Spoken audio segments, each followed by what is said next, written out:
How can anyone, whether they want to work in a language school or privately from their own laptop anywhere in the world, create a rewarding and impactful career teaching English as a second language, even if they are just starting out or have no teaching experience or ability?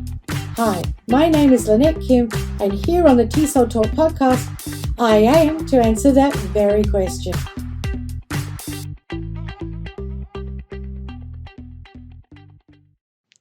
Do you know what the most commonly used word is in the English language? A lot of people would make heaps of guesses, and the word that takes out position number one is the. THE. Nothing exciting about this word, but it is the most commonly used word. And there is actually a list of the 100 most commonly used words ranked in order in the English language. And it's quite interesting to have a look at that. And students will need to learn all of these words. They are going to help them to learn and speak English. But you might be sort of thinking to yourself, how many words should I teach my students for each level and for each age? And if you're teaching course books, this is pretty much taken care of for you within the course curriculum.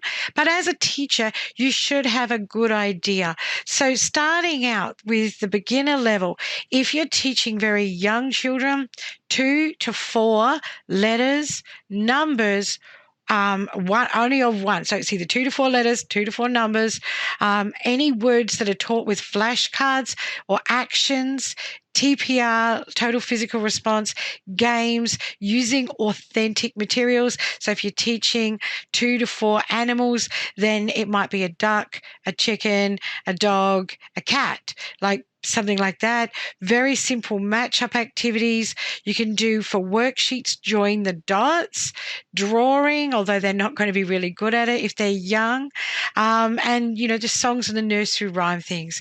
If it's older children, teens or adults, you can go to 4 to 5 new words, and you'd be still teaching with flashcards and authentic materials. But in this case, it might be classroom items like pen, pencil, eraser, that type of thing, scissors, and you have the actual items there. It's even better.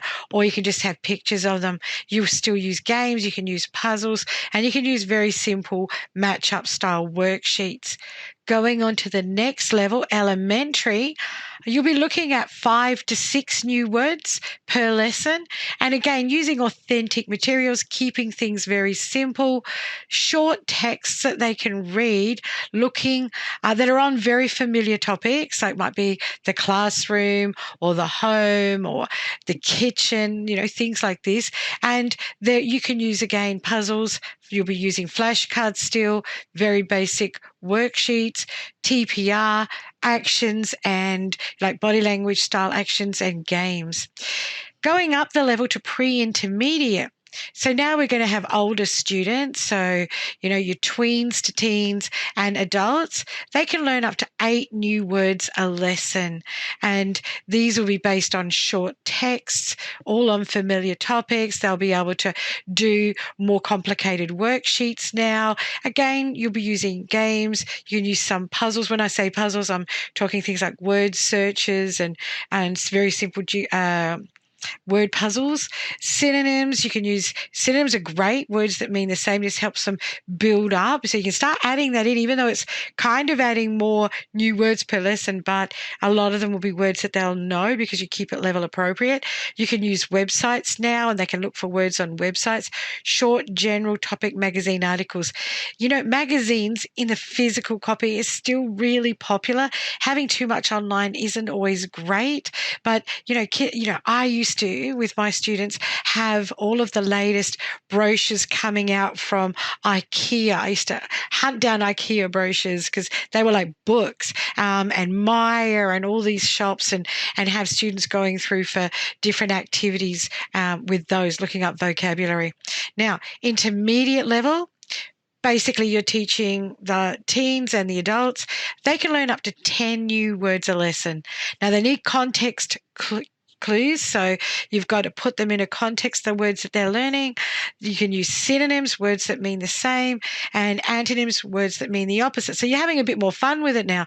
Less familiar text. So you can have pieces of writing that are articles on things that they don't know as much about, using different and varied articles from magazines, newspaper clippings, websites, using some word puzzles, not too many, and even games. Still add in word games. They're still a lot of fun.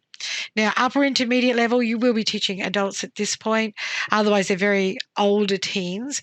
Up to 15 words. It's getting a lot now. It doesn't have to be this many. And it's probably not a good idea to have too many new words in a lesson, but you can go up to 15. And a range of topics, context, clues for the students, so that they can understand in what context this particular piece of vocabulary, lexical resource is being used in.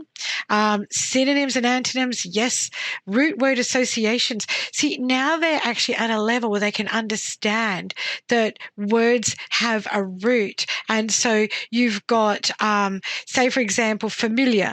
Then you've got unfamiliar, familiarity. So you can see that all of these come from the root word, which is familiar.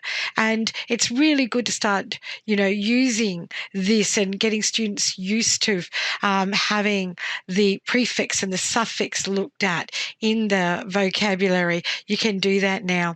You want to be using magazines, newspapers, websites, very authentic material. So if you can get hold of any manuals, any procedure manuals from jobs, and say, you could look at hospitality jobs and things like this, where you can get a hold of procedural materials or any materials that are for recruitment. These are great. Again, you can still use word games and you can use quizzes. Once you get to teaching advanced level, you can teach up to 20 new words a class, and it's good to push students so they can keep a little word bank or a notebook for these. Again, context clues. You're going to use things like inferences, where things are inferred but not said specifically. At this level, students need to really be looking at language more from a more professional point rather than just everyday conversation. So you've got root word connections, you've got academically based magazines, excerpts from books, newspapers.